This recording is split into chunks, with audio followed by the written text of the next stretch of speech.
अग्ने चण्डी विशोदगी चतुर्भुजे चतुर्वक्र संस्तुते परमेश्वरी रूपं देहि जयं देहि यशोदाम्बिके रूपं देहि जयं देहि यशो देहि विशोदगी हिमाचलसुतानाथ संस्तुते परमेश्वरी रूपं देहि जयं देहि यशो देहि विशोदगी इंद्राणीपति सद्भाव पूजिते परमेश्वरी रूपं देहि जयं देहि यशो देहि विशोदगी देवी प्रचण्ड दोर्दण्ड दैत्य दर्प विनाशिनी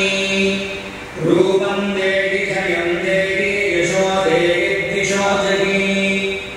देवी भक्तजनोद्दाम दत्तानन्दोदयेऽम्बिके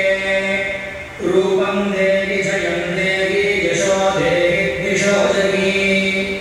पत्नीं मनोरमां देहि मनोवृत्तानुसारिणी तारिणीं दुर्गसंसारसागरस्य कुलोद्भवा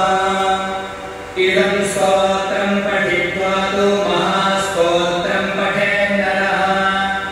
स तु सप्तशती संख्या वरमाप्नोति सम्पदाम् इति देव्या अर्गणा स्तोत्रं सम्पूर्णम्।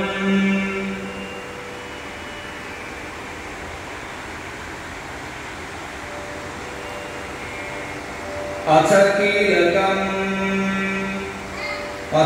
कीलकस्तोत्रम्। ॐ रूपे